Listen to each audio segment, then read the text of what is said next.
À Thanksgiving, mon père m'a traité d'ingrate.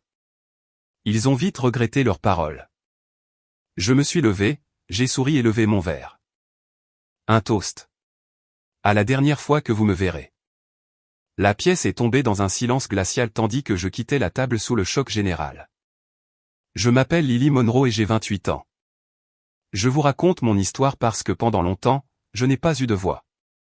Ma famille s'en est assurée, l'enterrant sous des années de culpabilité et d'attente, mais j'en ai une maintenant et j'ai l'intention de l'utiliser. Thanksgiving dernier a été la nuit où j'ai finalement cessé d'être leur souffre-douleur. La scène était parfaite, presque suffocante. La dinde fumait encore sur la table de la salle à manger, un monument doré à l'obsession de ma belle-mère pour les apparences. Les bougies de luxe qu'elle achetait toujours vacillaient, projetant de longues ombres dansantes sur les murs et scintillant sur l'argenterie polie. L'air était épais de l'odeur de nourriture rôtie, de vin cher et du son répété des rires familiaux. J'étais assise là, un fantôme à leur festin, sentant le nœud familier de l'anxiété se serrer dans mon estomac à chaque sourire forcé. Je pouvais sentir le poids de leur regard collectif, le jugement silencieux qui m'avait suivi toute ma vie. Il y eut une brève accalmie dans la conversation, et je sentis les yeux de mon père se poser sur moi. Son expression était celle que je connaissais bien, non pas une colère brûlante, mais une déception froide et lasse, bien plus cinglante. Il s'éclaircit la gorge, et sa voix fendit le bourdonnement de la pièce comme un éclat de glace. « Tu es une ingrate, Lily. Après tout ce que nous avons fait pour toi », ces mots tombèrent, et les rires répétés s'éteignirent instantanément. Ma belle-mère, Paula, laissa échapper un petit rire sec, un son semblable à un coup de marteau, signalant au reste de la table comment il devait se sentir. Quelques autres parents ricanèrent nerveusement. Pendant des années, cette accusation m'aurait fait l'effet d'un coup physique, un coup de poing dans le ventre qui me laissait le souffle coupé par la honte. Mais cette fois, c'était différent. Au lieu de la douleur, je sentis un étrange calme glacial s'installer en moi. Le nœud dans mon estomac se dissipa. Ces mots n'étaient que du bruit. Je le regardai droit dans les yeux, et ma voix sortit, basse et stable. Elle ne semblait même pas être la mienne. « Tu as raison, papa. J'en ai fini d'être reconnaissante pour la douleur. » Puis je me suis levé, et ce que j'ai fait ensuite a transformé leurs vacances parfaites en le règlement de compte qu'ils n'ont jamais vu venir. Avant que je vous raconte comment tout a basculé. Comment un dîner désastreux a changé toute ma vie. Aimez, abonnez-vous et laissez un commentaire pour me dire d'où vous regardez. Chaque famille a une hiérarchie, un ordre établi. Dans la nôtre, j'étais celle à qui on pense en dernier. Je n'étais pas au bas de l'échelle. J'avais l'impression de ne même pas être dessus. J'étais juste la fille qui se trouvait sur les portraits de famille, généralement debout un peu sur le côté, un peu flou, comme si j'étais entré dans le cadre par accident. C'est une chose étrange de grandir dans une maison et de se sentir comme une invitée, de partager un nom de famille avec des gens qui vous semblent étrangers. Mon père est Gregory Monroe. Si vous vivez dans cet état, vous avez probablement vu son nom en lettres dorées et brillantes sur un chantier de construction ou lu des articles sur lui dans la section économique du journal. Monroe Construction est un empire qu'il a bâti à partir de ce qu'il appelait le cran et la détermination. Et il ne laissait personne l'oublier. C'était un homme fait de béton et d'acier. Ferme dans ses convictions et inébranlable dans ses jugements. Il voyait le monde en termes d'actifs et de passifs. Soit vous construisiez quelque chose, contribuant à l'héritage, soit vous preniez de la place. Il aimait les choses qui réussissaient, les choses qui lui donnaient une bonne image. C'est pourquoi il aimait mon frère Ethan. Ethan était le fils en or, l'héritier présomptif, l'actif qui rapporterait un jour les plus grands rendements. Il avait 2 ans de plus que moi, travaillait pour mon père et était méticuleusement préparé pour reprendre l'entreprise. Il ressemblait à une version plus jeune et plus soignée de mon père, parlait comme lui et possédait la même confiance facile et non méritée qui donnait aux gens l'envie de lui plaire. Le monde se pliait pour Ethan. S'il obtenait un C à un devoir d'histoire au lycée, mon père déclarait le professeur incompétent et menaçait d'appeler le conseil scolaire. Quand Ethan a conclu sa première grosse affaire, une affaire que mon père avait personnellement orchestrée et lui avait servi sur un plateau d'argent, il y eut un toast au champagne au dîner où mon père parla de lui comme s'il était un jeune titan de l'industrie. Je me souviens de les regarder, père et fils, les deux faces d'une même pièce, et de ressentir un profond sentiment d'être une étrangère. Je n'appartenais pas à leur monde d'ambition et de conquête. Puis il y avait Paula, ma belle-mère. Ma vraie mère, celle qui m'a donné mon amour pour l'art et ma nature calme, est décédée d'un cancer rapide et brutal quand j'avais 9 ans. Elle était chaleur, lumière et odeur de lavande. Son absence a laissé un vide qui a été rapidement et efficacement comblé par Paula 1 an plus tard. Paula n'était pas cruelle comme dans les contes de fées. Il n'y avait pas de placard où m'enfermer ni de corvée à m'imposer. Sa cruauté était plus discrète, plus propre, une mort par 1000 coupures de papier. C'était l'art de la pique subtile, du compliment déguisé, du ton inquiet qui dégoulinait en réalité de jugement. Le rôle principal de Paula était de gérer l'image publique de notre famille. Elle était la PDG des apparences. Elle présidait des galas de charité, organisait des fêtes de fin d'année impeccables et sélectionnait nos portraits de famille avec la précision d'un directeur de musée. Sur ces photos, nous étions la famille parfaite, riche, heureuse et stable. Son amour était conditionnel. C'était une monnaie qu'elle distribuait pour des réalisations dont elle pouvait se vanter auprès de ses amis au country club. Ethan lui fournissait un flux constant de revenus. Moi, en revanche, j'étais un fardeau financier. Ma vie était plus calme, mes ambitions plus petites et moins tangibles. Je n'avais aucun intérêt à rejoindre l'empire de la construction. Le monde des poutres d'acier et des permis de construire me semblait froid et étranger. J'étais graphiste. Je travaillais pour une petite mais respectée agence en ville, et j'étais bonne dans mon travail. J'aimais le défi de traduire une idée en langage visuel, de créer quelque chose de beau et de fonctionnel à partir de rien. C'était ma propre petite façon de construire des choses. Je venais d'être promu au poste de graphiste senior, un poste pour lequel j'avais travaillé sans relâche, restant souvent tard et acceptant des projets supplémentaires pour prouver ma valeur. Quand j'ai finalement eu la nouvelle, j'étais aux anges. Je ressentais un sentiment de fierté qui m'appartenait entièrement. J'ai fait l'erreur de partager cette nouvelle avec ma famille. J'ai appelé à la maison, la voix vibrante d'excitation. Paula a répondu. « Oh, c'est gentil, ma chérie, dit-elle, la voix plate. » Je pouvais entendre le désintérêt. Rappelle-toi juste de ne pas t'en vanter au travail. L'humilité est une qualité si importante chez une femme. Personne n'aime les frimeuses. Il y eut une pause, puis elle ajouta, « As-tu entendu qu'Ethan a décroché le nouveau projet de développement du front de mer?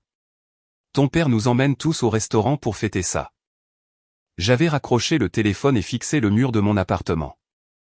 Mon propre espace, rempli de mes livres d'art, de mes plantes et de mes meubles confortables et légèrement dépareillés, me parut soudain à des millions de kilomètres de leur monde. Je ne me vantais pas. Je partageais un morceau de ma vie, un moment de joie. Mais pour eux, mes réalisations étaient petites, pittoresques. C'étaient des brochures, comme mon père les appellerait plus tard. Ethan construisait des gratte-ciel qui changeaient la silhouette de la ville. Je concevais des dépliants que les gens jetaient. À leurs yeux, il n'y avait aucune comparaison possible.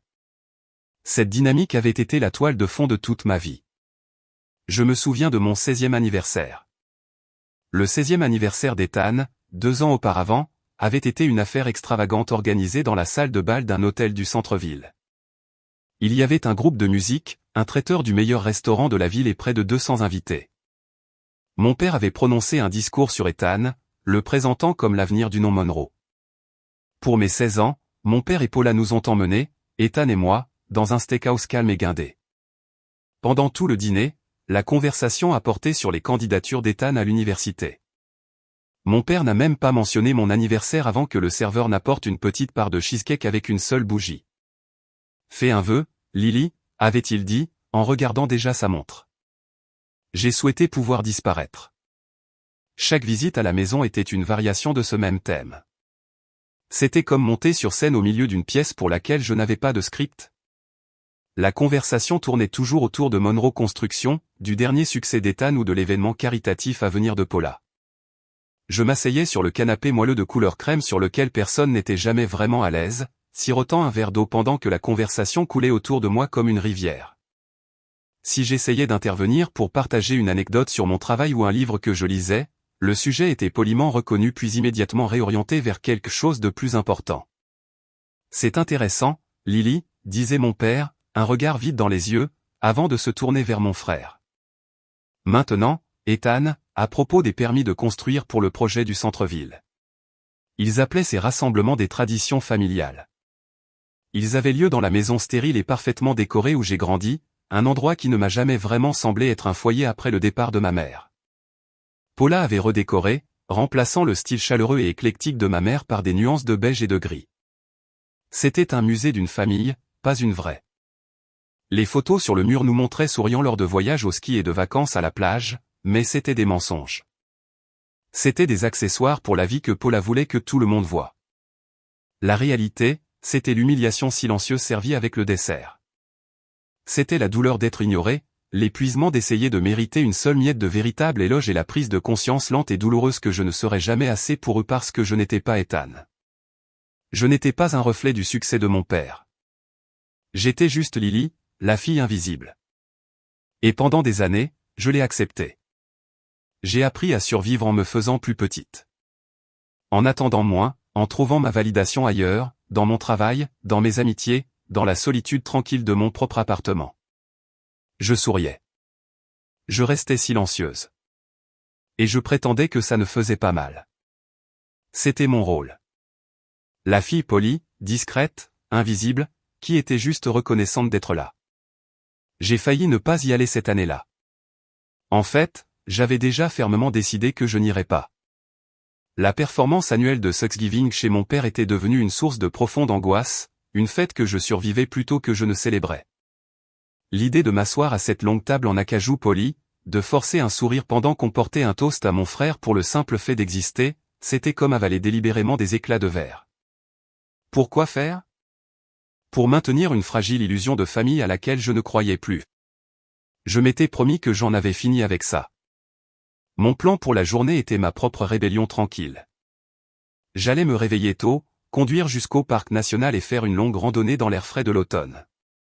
Je rentrerais, mettrais mon pantalon de jogging le plus confortable et regarderais de vieux films en noir et blanc pendant que je cuisinais un petit poulet rôti parfait juste pour moi. Il n'y aurait pas de conversation forcée, pas de compliments déguisés de Paula. Pas de sentiment d'être un fantôme au festin de ma propre famille. Cela ressemblait à la paix. Cela ressemblait à la liberté. Cela ressemblait, pour la première fois depuis longtemps, à un Thanksgiving pour lequel je pourrais réellement être reconnaissante. Au cours des dernières années, ma présence aux événements familiaux avait diminué. J'étais devenue une experte dans l'art de trouver des excuses plausibles, une échéance de travail imminente qui ne pouvait être déplacée, une amie proche traversant une crise qui avait besoin de mon soutien, une grippe soudaine mais heureusement brève. Chaque excuse était une petite brique que je plaçais dans le mur que je construisais autour de moi, un mur pour me protéger du sentiment de vide d'être invisible dans une pièce pleine de gens qui étaient censés me voir le mieux. Moins j'y allais, moins je souffrais. C'était un calcul simple et d'autoprotection. Mais ensuite, mon père a appelé. C'était un mardi soir, juste 2 jours avant Thanksgiving. J'étais dans ma cuisine en train d'esquisser une idée de logo quand mon téléphone a vibré. Voir son nom, Gregory Monroe, s'afficher à l'écran a provoqué une contraction familière et immédiate au fond de mon estomac. Nos appels étaient généralement brefs, des affaires transactionnelles. Il me demandait si j'allais bien en guise d'introduction. Je répondais oui, puis il passait le téléphone à Paula pour coordonner les détails logistiques de la prochaine apparition familiale requise. Il n'y avait jamais de vraie conversation, aucune curiosité sincère pour ma vie. Cette fois, c'était différent. Lily, dit-il, et sa voix manquait de son ton autoritaire habituel. Il y avait une intonation plus douce, un ton plus calme qui était si inhabituel. Cela m'a immédiatement mise en état d'alerte. « Tu es occupé ? » ?»« Pas pour le moment, » ai-je répondu prudemment, en posant mon crayon.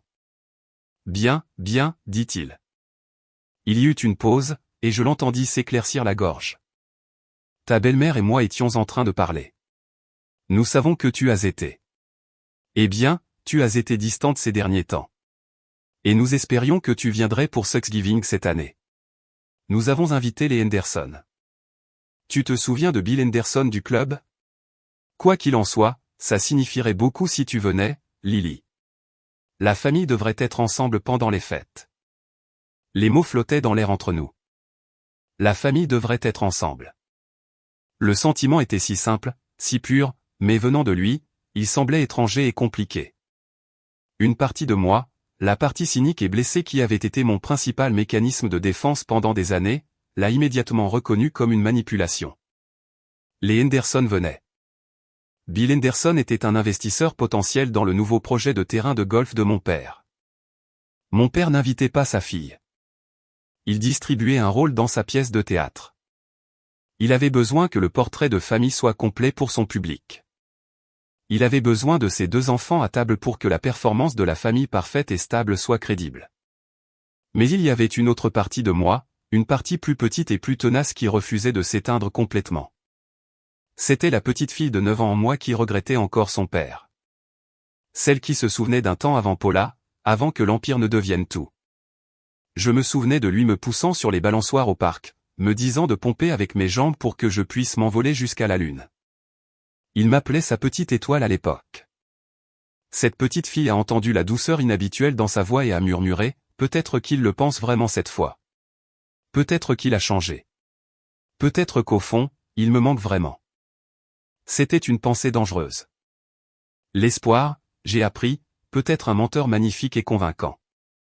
Mais j'étais fatigué d'être seul, et le profond désir primal d'appartenir, d'être voulu par ma propre famille, était un leurre puissant.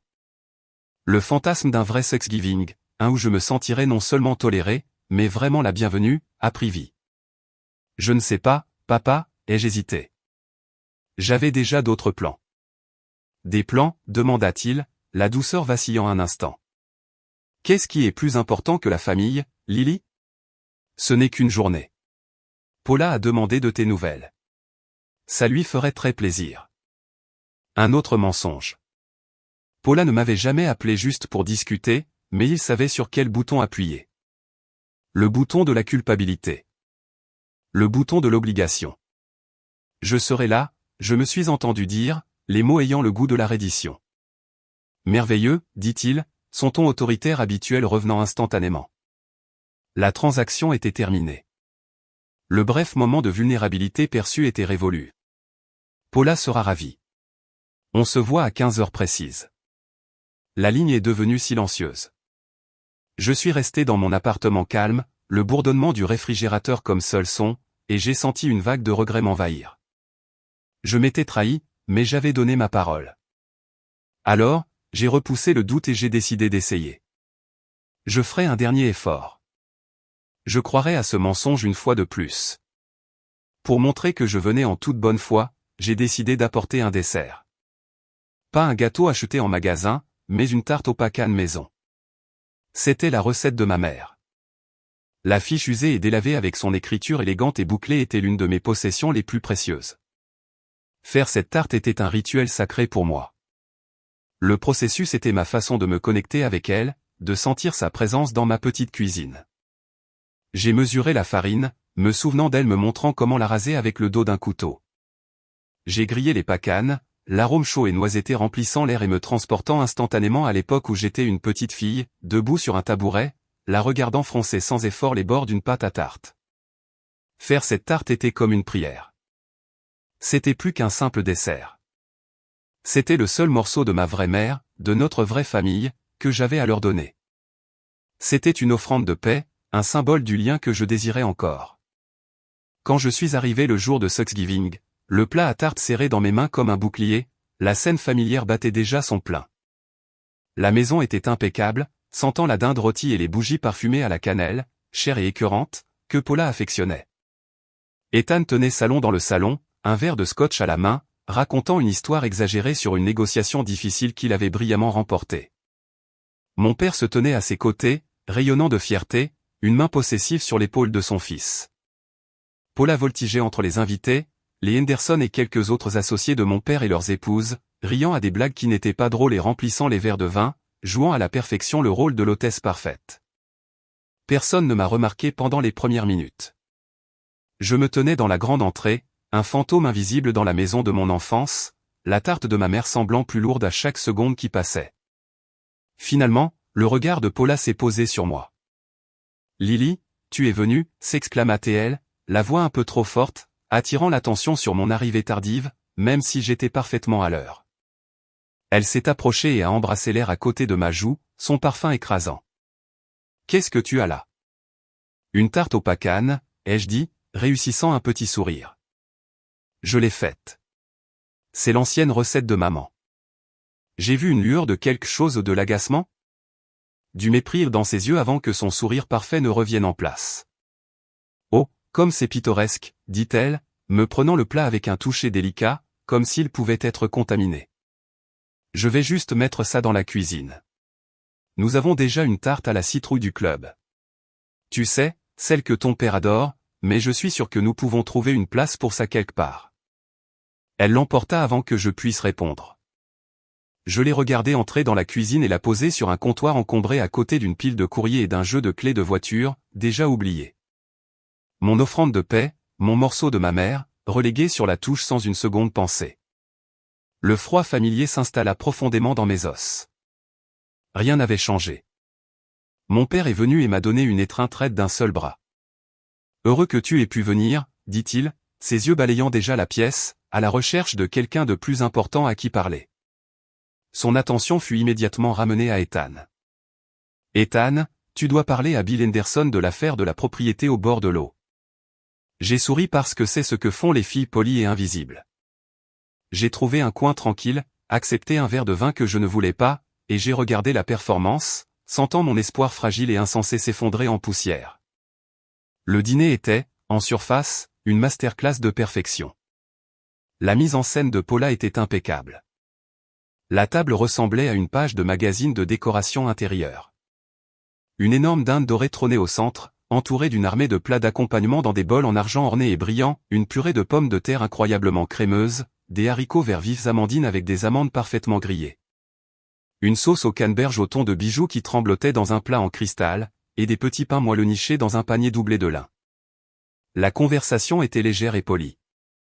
Un flux soigneusement géré de discussions d'affaires, de scores de golf et de questions polies sur les enfants des autres invités.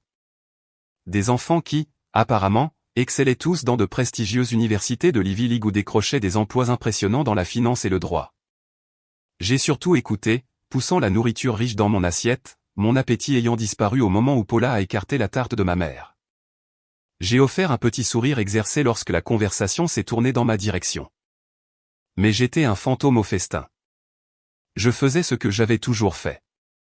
Me faire plus petite, prendre moins de place, essayer de me fondre dans le coûteux papier peint damassé. Pendant un certain temps, cela a fonctionné.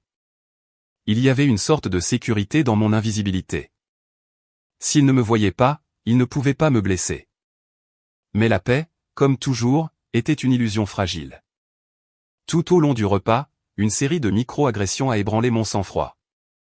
Quand Bill Henderson m'a demandé ce que je faisais dans la vie, j'ai commencé à expliquer mon rôle de graphiste senior. Avant que je puisse finir ma première phrase, mon père m'a interrompu. Elle est l'artiste de la famille, a-t-il dit avec un geste dédaigneux de la main, comme pour décrire un enfant doué pour la peinture au doigt. La conversation est immédiatement passée à autre chose.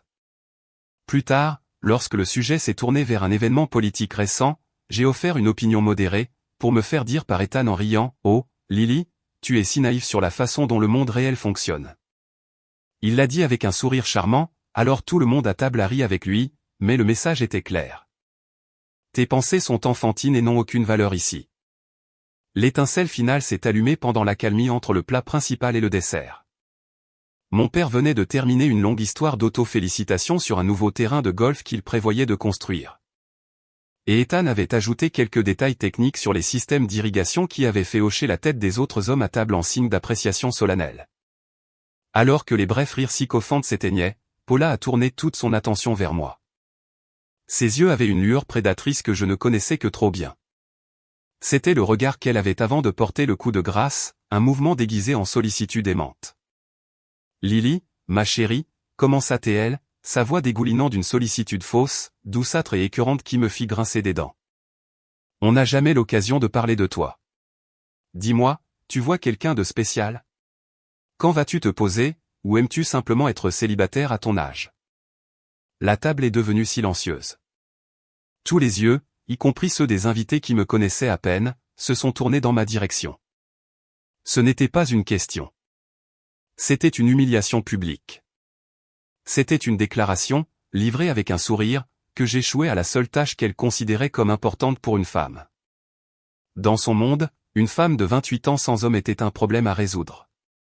Un projet qui avait mal tourné. ma carrière, mon indépendance, mon contentement durement gagné, rien de tout cela n'avait d'importance si je n'avais pas une bague au doigt pour valider mon existence dans son cercle social. J'ai senti une bouffée de chaleur et d'embarras me monter au cou. J'ai forcé un rire crispé et maladroit, essayant de dévier l'attention de toute la table, concentré sur moi comme un laser. Je me concentre vraiment sur mon travail en ce moment, Paula. Je suis heureuse de là où j'en suis dans ma vie. Mon père laissa échapper un reniflement bref et sec de dérision. C'était un son que j'avais entendu toute ma vie, une ponctuation auditive qui signifiait une chose, la déception. C'était le son qu'il avait fait quand je lui avais dit que je voulais me spécialiser en histoire de l'art. C'était le son qu'il avait fait quand je lui avais montré mon premier appartement, qu'il jugeait trop petit. Le travail, ricana-t-il, la voix pleine de mépris.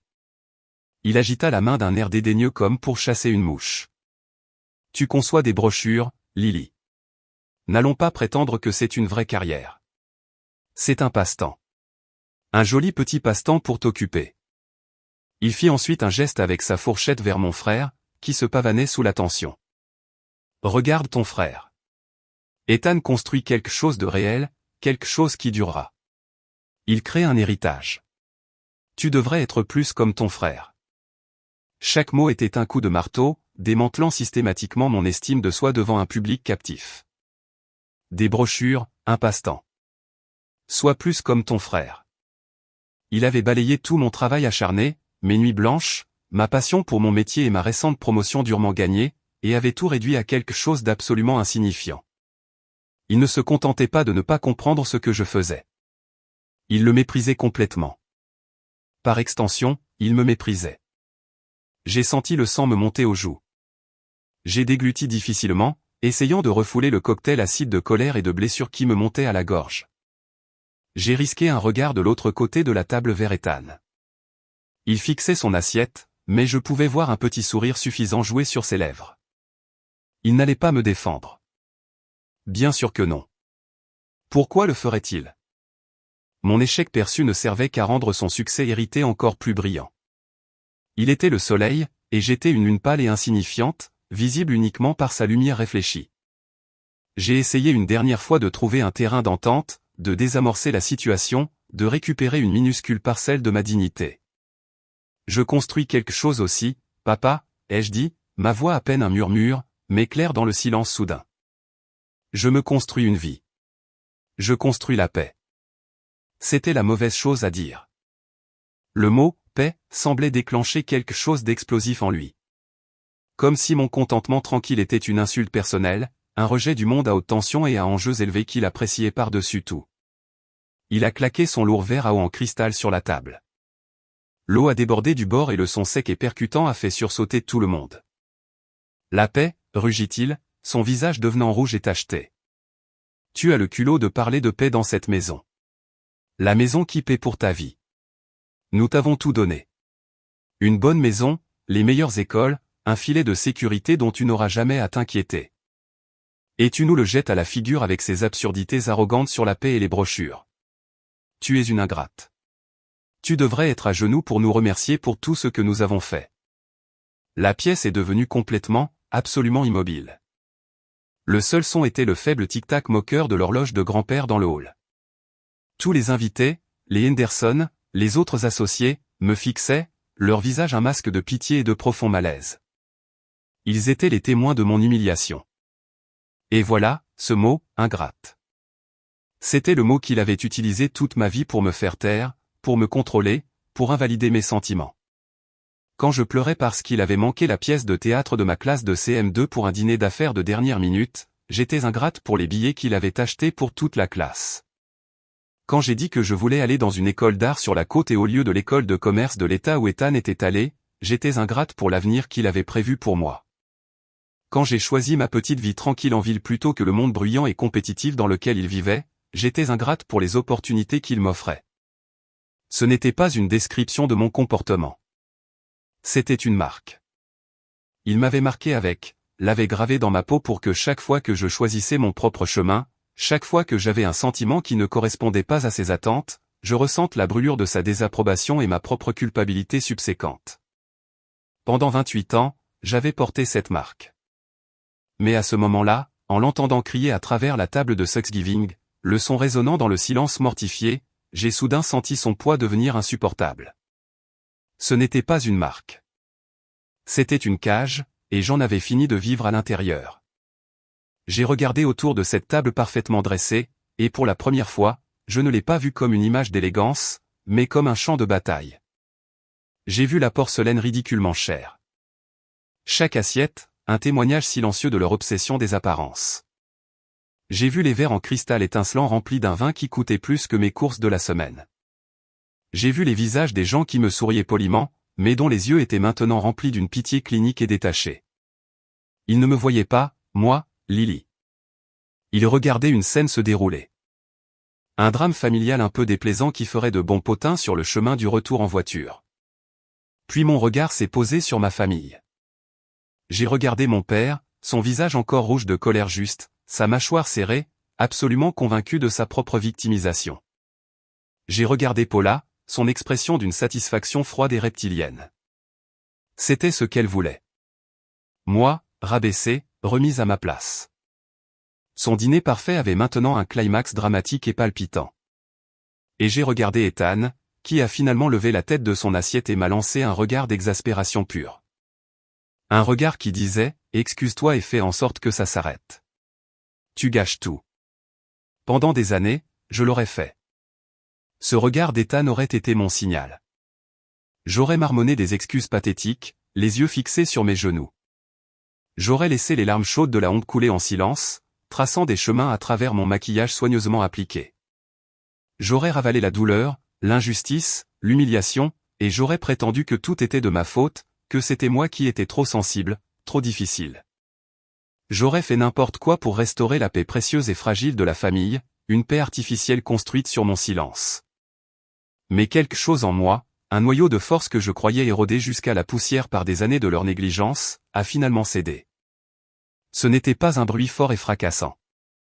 C'était un claquement net et silencieux. Le son définitif d'une chaîne qui se brise, un maillon forgé dans la culpabilité et l'obligation, qui cède enfin. Lentement, délibérément, j'ai posé ma lourde fourchette en argent sur mon assiette. Le petit tintement a résonné comme un coup de feu dans le silence de mort. Ma main tremblait, non pas de peur, mais d'une poussée d'adrénaline que je n'avais jamais ressentie auparavant. J'ai ramassé ma serviette en tissu impeccable, l'ai tenue dans ma main une seconde, puis l'ai laissée tomber sur la table. Puis je me suis levé. Mes jambes se sont senties étonnamment stables sous moi. Le simple fait de me lever alors que tout le monde restait assis a provoqué un changement de pouvoir si profond que c'en était presque étourdissant. Cela a envoyé une onde de choc dans la pièce. Mon père, qui s'attendait à me voir me recroqueviller, me fixait, la bouche légèrement entr'ouverte, sa tirade de colère interrompue. Ma voix, quand elle est sortie, était calme. Elle était effroyablement calme, dépourvue de l'hystérie qu'ils attendaient. C'était le calme d'un ciel clair et froid après une violente tempête. Tu as raison, papa, ai-je commencé, les yeux rivés sur les siens. Il a cligné des yeux, une lueur de soulagement traversant son visage. Il pensait avoir gagné. Il pensait que j'étais sur le point de présenter les excuses qu'il estimait lui être dues. Je devrais te remercier, ai-je poursuivi, ma voix gagnant en force à chaque mot, puisant dans un puits de résolution que je ne savais pas posséder.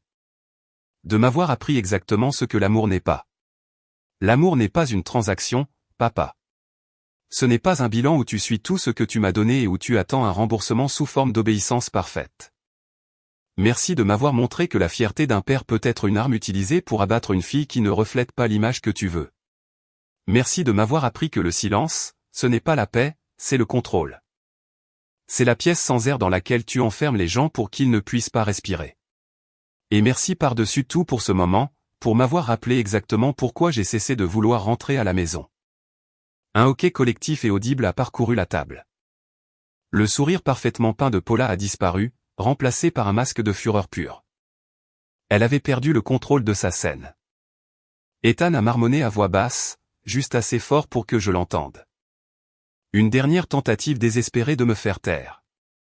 Oh, ça recommence. Tu ne peux pas passer une seule fête normale, Lily? Ma tête s'est tournée brusquement vers lui. Les années de ressentiment que j'avais réprimées pour mon frère en or, les 1000 fois où j'avais été éclipsé et méprisé, sont remontés à la surface dans une vague de clarté glaciale. Normal, ai-je dit, ma voix vive et claire, tranchant dans la tension épaisse. Tu veux parler de normalité, Ethan? Est-ce normal de saboter sa propre sœur? Est-ce normal de voler le travail de quelqu'un et de le faire passer pour le sien? Tu leur as dit que je n'étais pas prête pour la promotion de graphiste senior dans ma propre entreprise, n'est-ce pas?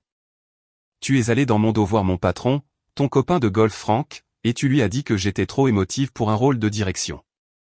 Tu as dit que je manquais de l'instinct de tueuse. Le visage d'Ethan, qui avait été un masque d'agacement suffisant, a viré au blanc craie. Il n'avait pas seulement été pris. Il avait été exposé. Il a ouvert la bouche, puis l'a refermée, l'air complètement désemparé pour la première fois de sa vie. J'ai les emails, Ethan, ai-je dit, ma voix baissant presque jusqu'à un murmure, ce qui était en quelque sorte plus menaçant qu'un cri. Tous. Frank s'est senti si coupable, si dégoûté par ce que tu lui as demandé de faire qu'il m'a transféré tout votre échange il y a un mois. Il m'a dit de surveiller mes arrières. Alors, n'ose pas me parler de normalité. Tu n'as pas mérité ton succès. Tu ne construis rien. Tu prends juste ce que tu veux, tu mens quand il le faut, et tu attends que papa te félicite pour ça. Paula a de nouveau octé, cette fois une main volant vers sa poitrine dans un geste théâtral de matriarche blessée. Lily, c'est une accusation horrible et sans fondement. Tu déranges nos invités. J'ai tourné mon regard froid vers elle. Et merci, Paula, de m'avoir montré qu'une famille peut être une performance. Vous êtes une excellente metteuse en scène. L'éclairage est toujours parfait. Les costumes sont impeccables, mais les acteurs sont misérables. Et j'en ai fini de jouer mon rôle. La mâchoire de mon père était si serrée que je pensais que ses dents pourraient se briser. Il regardait Ethan, puis moi, les rouages de son esprit pragmatique et commercial tournant lentement, douloureusement. Il calculait les dégâts. Pour la première fois, il semblait complètement à court de mots. L'atmosphère dans la pièce avait changé. Elle n'était plus seulement inconfortable. Elle était électrique, chargée de la tension brute et brutale de la vérité. L'air était fin et piquant. Toute la scène, la famille parfaite, le dîner parfait, la vie parfaite, était soudainement et irrévocablement exposée comme une fraude creuse. La pièce s'était transformée en verre autour de nous, silencieuse, belle et totalement fragile. Et je tenais le marteau, prête à le laisser tomber. Le silence qui a suivi mon accusation contre Ethan était plus lourd et plus absolu que tout ce que j'avais jamais connu dans cette maison. C'était un vide, aspirant tout l'air et les bavardages polis de la pièce, ne laissant que la vérité brute et laide suspendue entre nous. Le visage d'Ethan était un mélange de choc et d'horreur naissante. Paula avait l'air comme si je l'avais giflé, mais c'est la réaction de mon père que j'ai observée le plus attentivement. Ses yeux, qui brillaient de colère quelques instants auparavant, étaient maintenant plissés, remplis d'une froideur calculatrice et terrifiante. Il n'était plus un père furieux. Il était un homme d'affaires évaluant une menace. « Tu mens, dit-il, la voix dangereusement basse. Tu es hystérique, et tu inventes des choses pour blesser ton frère parce que tu es jalouse. » Vraiment, ai-je demandé, ma voix toujours stable. J'ai soutenu son regard, refusant d'être celle qui détournerait les yeux. Suis-je jalouse, ou en ai-je simplement assez des mensonges? Je me suis détourné de lui et j'ai attrapé le grand sac en cuir que j'avais posé près de ma chaise. Tout semblait se passer au ralenti. Les autres invités étaient figés, leurs fourchettes en suspens au-dessus de leurs assiettes, leurs visages gravés d'un désir désespéré d'être n'importe où ailleurs. Je sentais leurs yeux sur moi alors que j'ouvrais la fermeture éclair du sac et que je mettais la main à l'intérieur. Je n'ai pas sorti mon téléphone ou mes clés. J'ai sorti un épais dossier en manille, légèrement usé. Je suis retourné à la table et je l'ai laissé tomber. Le son qu'il a fait en atterrissant sur la surface en acajou poli n'était pas fort, mais il était définitif. C'était le bruit sourd de la finalité. Le dossier reposait là, anodin et simple, au milieu de tout le cristal et l'argent. Une bombe dans une enveloppe en carton. Puisque tu as parlé de gratitude, ai-je dit, laissant mon regard balayer mon père puis Paula. Je pense qu'il est temps de parler de ce pourquoi je suis censée être reconnaissante. Parlons du fonds en fiducie de maman. Le nom de ma mère, si rarement prononcé dans cette maison, semblait flotter dans l'air comme un fantôme.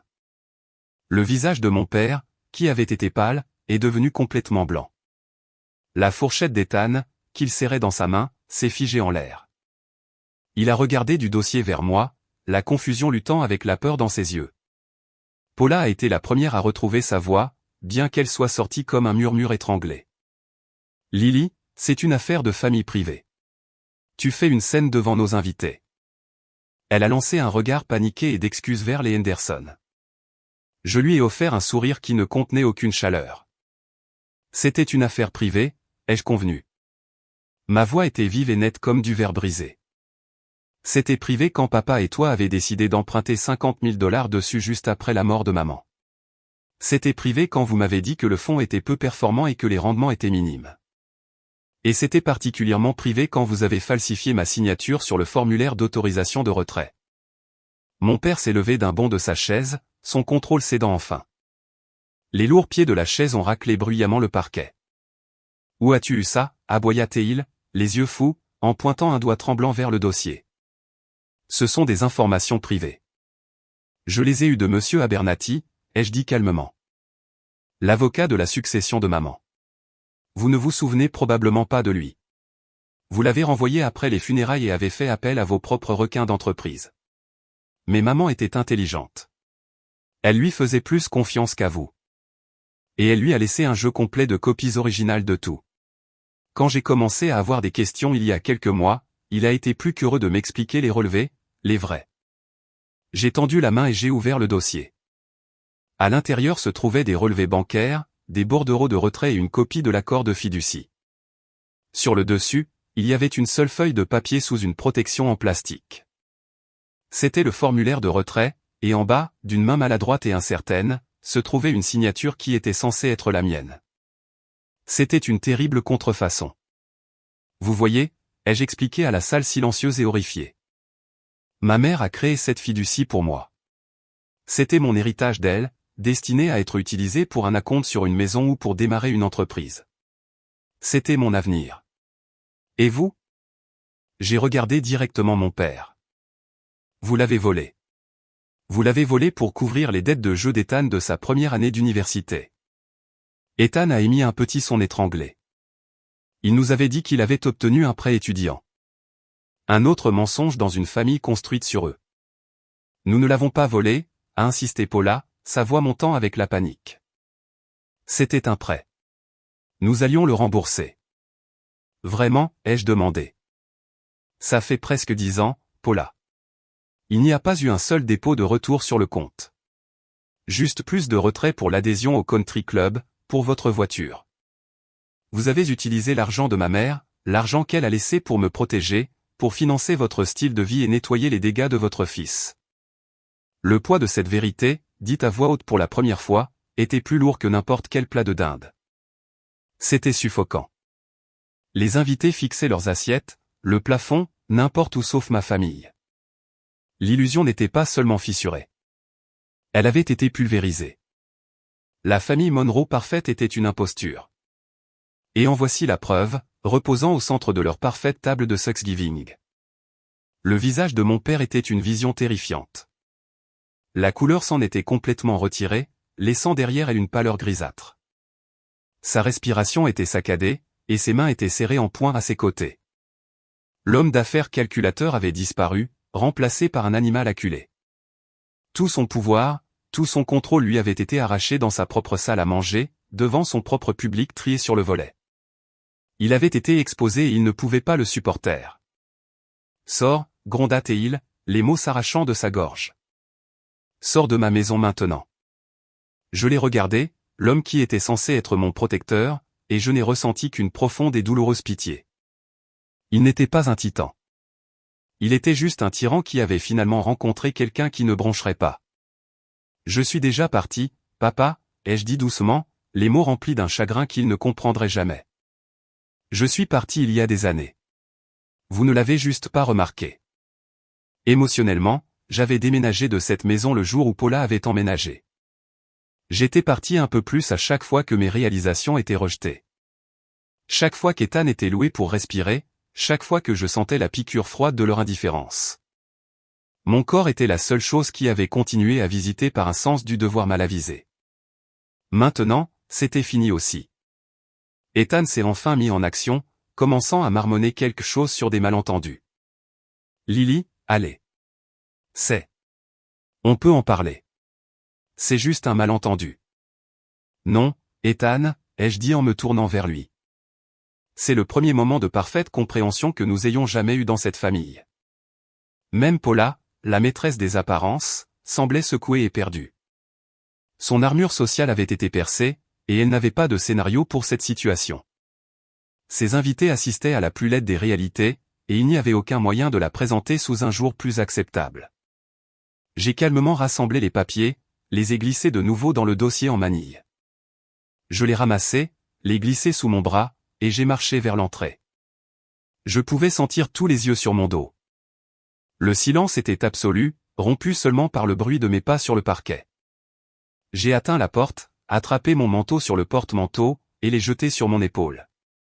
Puis, j'ai fait une pause, ma main sur la poignée de porte en laiton froid. J'avais une dernière chose à dire. Je me suis retourné pour leur faire face. Ils étaient tous encore figés dans ce tableau horrible, un portrait de famille en ruine. Oh, et au fait, papa, ai-je dit, ma voix claire et portant facilement dans le silence funèbre. Monsieur Abernathy et moi avons déposé une plainte officielle la semaine dernière. La fiducie a été gelée. L'État audite tous les transferts de la dernière décennie. J'ai laissé mes yeux dériver vers Paula. Ils sont particulièrement intéressés par les signatures falsifiées. Apparemment, c'est un crime. Joyeux Thanksgiving. La dernière chose que j'ai vue avant de me tourner et de sortir par la porte était le visage de mon père s'effondrant sur lui-même. Le masque de rage s'effritant en une terreur pure et sans mélange. J'ai tiré la porte derrière moi, le loquet se fermant avec un claquement final et satisfaisant. J'étais à mi-chemin de l'allée en pierre quand je l'ai entendu. Le son distinct et sans équivoque de verre se brisant contre un mur. Le contrôle de mon père, son pouvoir, son illusion soigneusement construite d'une vie parfaite. Tout cela se brisait. Je n'ai pas bronché. J'ai juste continué à marcher. L'air froid de novembre m'a frappé le visage, et pour la première fois de la journée, je pouvais respirer. Je suis monté dans ma voiture, j'ai démarré le moteur, et je suis parti sans regarder en arrière. L'adrénaline qui m'avait parcouru a commencé à s'estomper, remplacée par un profond sentiment de vide. Ce n'était pas un mauvais vide, cependant. C'était une ardoise vierge. Un espace qui avait été rempli de douleur et d'obligations pendant 28 ans était maintenant enfin à moi, à remplir avec ce que je choisirais. Je n'étais pas seulement sorti d'un dîner désastreux. J'étais sorti de la cage qu'ils avaient construite pour moi et j'entrais dans le reste de ma vie. J'ai conduit pendant ce qui m'a semblé des heures, sans destination précise. La voiture était un cocon silencieux et sûr. Le battement rythmique des pneus sur la chaussée, un mantra apaisant. Les lumières de la ville se sont estompées en longues traînées de couleurs à travers mon pare-brise. Je ne pleurais pas. Je n'étais plus en colère. Je me sentais juste vide, récuré. Finalement, poussé par un besoin primal de normalité, j'ai quitté l'autoroute et je me suis garé sur le parking d'un restaurant ouvert 24h24. L'enseigne, un carré de néon joyeux et bourdonnant, promettait de bons plats. À l'intérieur, il faisait chaud et ça sentait le café et le bacon. Quelques camionneurs étaient assis au comptoir, et une famille avec des enfants à l'air fatigué était entassée dans une banquette. C'était un monde à part de la perfection froide et stérile de la salle à manger de mon père. C'était réel. Je me suis glissé dans une banquette en vinyle craquelé et j'ai commandé une part de tarte à la citrouille et un café noir. La tarte est arrivée sur une assiette épaisse et lourde avec une cuillerée de crème fouettée en bombe. Elle était imparfaite et trop sucrée, et c'était la chose la plus délicieuse que j'ai jamais goûtée. Je l'ai mangée lentement, écoutant le léger bourdonnement des conversations autour de moi, le cliquetis des couverts, la voix amicale de la serveuse annonçant une commande. J'étais entouré d'étrangers. Et pourtant, pour la première fois de toute ma vie, je ne me sentais pas seul. J'ai senti un sentiment de paix s'installer en moi. Un contentement calme et simple qui avait toujours été hors de ma portée. Ce restaurant, cette nuit-là, a été le Thanksgiving le plus paisible que j'ai jamais eu. Les jours qui ont suivi ont été étrangement silencieux. Je m'attendais à un barrage d'appels téléphoniques furieux, de textos manipulateurs, peut-être même une visite inopinée, mais il n'y a rien eu. Le silence était absolu, et c'était un cadeau. C'était l'espace dont j'avais besoin pour guérir, pour traiter l'énormité de ce que j'avais fait. Je suis allé travailler. J'ai dîné avec mes amis. J'ai fait de longues promenades. Ma vie a continué, mais elle semblait différente, comme si j'avais porté un poids de 50 kilos sur mon dos pendant si longtemps que je n'avais même pas réalisé qu'il était là jusqu'à ce qu'il disparaisse. Je me sentais plus légère. La première onde de choc des retombées m'a atteinte environ une semaine plus tard. Une cousine éloignée, qui avait toujours été gentille avec moi, m'a envoyé un texto hésitant. « Salut Lily, ça va ? Tante Paula est en pleine crise. Quelque chose à propos de son gala de charité. » J'ai fait quelques recherches en ligne. Le nom de Paula, qui était habituellement placardé sur tous les supports promotionnels du plus grand bal de charité annuel de la ville, avait été discrètement retiré du comité d'organisation. Quelques jours plus tard, un ami qui travaillait dans le même immeuble que Monroe Construction a mentionné qu'il y avait beaucoup de réunions chuchotées et sérieuses. Puis il m'a envoyé un autre message. Drôle de nouvelle. Ton frère Ethan vient de prendre un congé sabbatique pour une durée indéterminée. La note interne disait juste que c'était pour des raisons familiales personnelles. Les fissures apparaissaient dans la façade des Monroe. Leur monde parfait commençait à se fracturer de l'intérieur. Puis, un lundi après-midi pluvieux, mon téléphone a sonné. Le nom de Gregory Monroe s'est affiché à l'écran. Mon cœur a martelé contre mes côtes, une réponse conditionnée par une vie passée à redouter ses appels. J'ai fixé l'écran, mon pouce planant au-dessus du bouton vert « Accepter ». Je pouvais répondre. Je pouvais l'écouter rager, plaider ou blâmer, ou je pouvais ne pas le faire. Je l'ai laissé aller sur la messagerie vocale. Une minute plus tard, la notification est apparue. Une partie de moi voulait le supprimer sans l'écouter pour couper complètement le lien, mais une autre partie avait besoin de savoir. J'ai pris une profonde inspiration et j'ai appuyé sur « Lecture ». Sa voix n'était pas le rugissement puissant et colérique que j'avais attendu. Elle était rauque, brisée, la voix d'un homme complètement vaincu. « Lily », dit-il, sa voix épaisse d'un étrange mélange d'apitoiement sur soi et d'accusation. « C'est toi qui as fait ça. Tu nous as ruinés. Tout ce que j'ai construit, mon nom, l'avenir de ton frère, la réputation de Paula, tu as tout détruit. J'espère que tu es heureuse. » J'ai écouté le message 2 fois. Il n'était pas désolé. Il n'avait pas honte. Il était juste en colère d'avoir été pris. Dans sa version de l'histoire, lui, Paula et Ethan étaient les victimes. J'étais la méchante. Leur crime n'était pas le vol, ni les mensonges, ni les années de violence psychologique. Leur crime était de s'être fait prendre. Et mon crime était d'être celle qui les avait exposés. Ils ne comprenaient toujours pas. Ils ne comprendraient jamais. J'ai supprimé le message à mi-chemin de la deuxième écoute. L'acte d'appuyer sur cette petite icône de corbeille rouge m'a semblé monumental. C'était un dernier acte symbolique de coupure du cordon. Je n'étais plus responsable de ses sentiments, de sa réputation, des conséquences de ses propres actions. Sa ruine n'était pas ma création. C'était la sienne. La ruine et la liberté se ressemblent différemment selon l'endroit où l'on se trouve. De son point de vue, son monde s'effondrait. Du mien, le mien ne faisait que commencer. Pendant 2 semaines, les conséquences de ce dîner de Thanksgiving sont restées dans la sphère privée des ragots et des rumeurs. Je savais que l'enquête officielle progressait, un lambroyage bureaucratique se déroulant quelque part à huis clos. Mais le visage public de la famille Monroe, bien que tendu, était encore intact. J'imaginais mon père travaillant furieusement en coulisses, faisant appel aux faveurs de ses amis puissants, essayant de contenir les dégâts et d'étouffer l'affaire avant qu'elle ne puisse jamais voir le jour. Pour un homme comme lui, dont toute l'identité était bâtie sur sa réputation publique d'intégrité et de force, le scandale lui-même était un sort pire que n'importe quelle sanction légale. Le confinement a échoué. C'est arrivé un mardi matin. J'étais à mon bureau, sirotant mon café et examinant une épreuve de design quand mon téléphone a vibré avec un texto d'un ami. C'était juste un lien vers un article du principal journal de la ville avec un message en dessous, « Waouh, c'est à propos de ta famille. » Mon cœur s'est mis à battre la chamade. J'ai cliqué sur le lien. Le titre était brut, en noir et blanc, et il m'a donné le vertige. Enquête sur la fiducie Monroe, Gregory Monroe, éminent promoteur local, examiné pour détournement de fonds familiaux.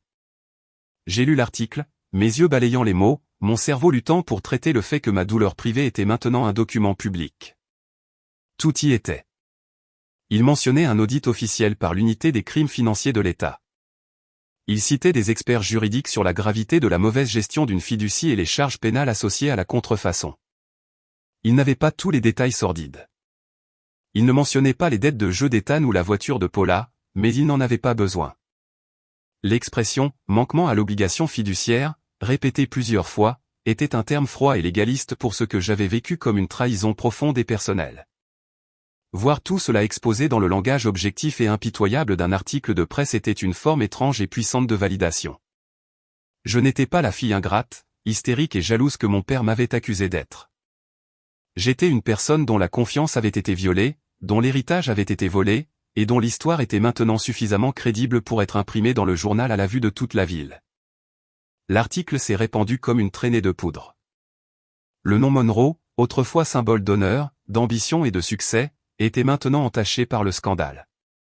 L'empire que mon père avait bâti sur une fondation de fierté et une image soigneusement construite a commencé à s'effriter, une vérité mortifiante à la fois. Les chuchotements qui avaient été confinés au vestiaire des country clubs faisaient maintenant la une des journaux. Le règlement de compte public a été rapide et brutal. Bill Henderson, l'investisseur potentiel que mon père avait si désespérément cherché à impressionner à Thanksgiving, a annoncé publiquement qu'il retirait son financement du nouveau projet de terrain de golf, citant la nécessité de travailler avec des partenaires d'une intégrité irréprochable.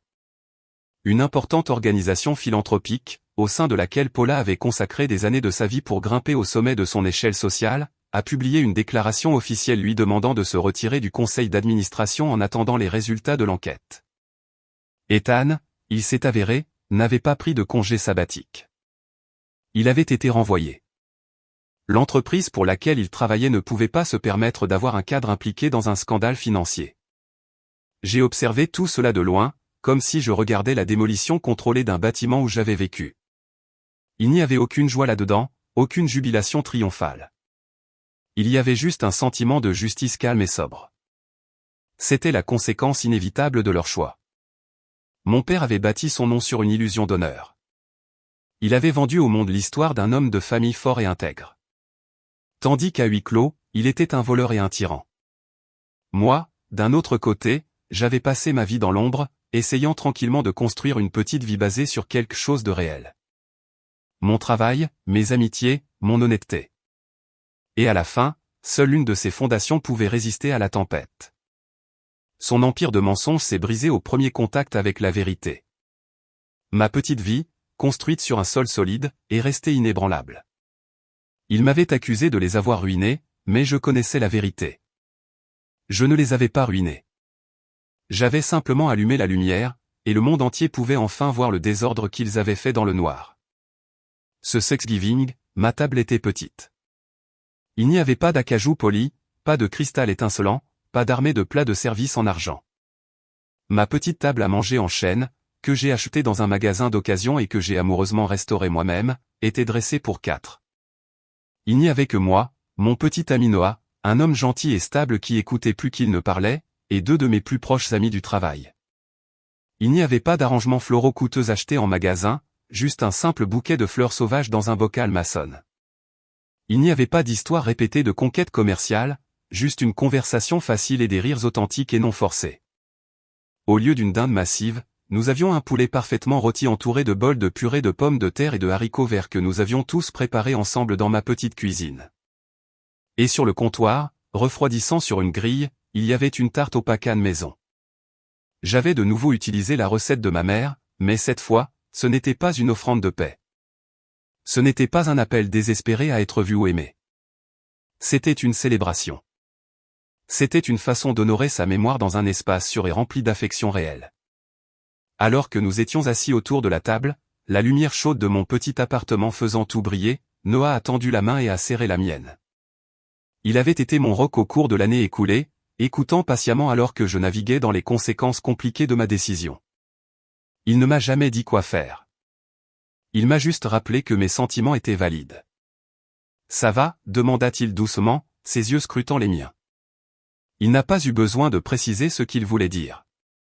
Nous savions tous les deux. J'ai regardé les visages de mes amis, riant d'une blague stupide. J'ai regardé la nourriture simple et délicieuse que nous avions préparée. J'ai senti la chaleur de la main de Noah dans la mienne. Oui, ai-je dit, et la vérité de ces deux mots s'est installée profondément dans mon âme. Vraiment. Plus tard, alors que nous coupions la tarte, mon amie Sarah a demandé, « Est-ce qu'il te manque parfois ?» J'y ai réfléchi un instant. L'attention, la critique, le sentiment constant d'être inadéquate ne me manquaient pas. La grande maison vide qui ne m'a jamais semblé être un foyer ne me manquait pas. Les personnes qu'ils étaient ne me manquaient pas, mais je pleurais la famille que j'aurais dû avoir, le père que j'aurais aimé qu'il puisse être. Non, ai-je dit finalement. Il ne me manque pas. Je suis reconnaissante maintenant. Noah a souri. Reconnaissante de quoi? J'ai pris une bouchée de la tarte. Elle avait le goût de l'amour de ma mère. Elle avait le goût de la liberté. Pas envers eux, ai-je précisé. Je suis reconnaissante envers moi. Pour la fille qui a finalement trouvé sa voie. Pour la femme qui a appris qu'elle était assez forte pour partir. Parce que la gratitude n'est pas quelque chose que l'on doit aux gens qui vous ont blessé. Ce n'est pas une dette que l'on paie pour le toit au-dessus de sa tête ou la nourriture sur sa table. La vraie gratitude, c'est cette paix tranquille et puissante que l'on s'offre à soi-même quand on finit par se lever, dire sa vérité, et dresser sa propre table.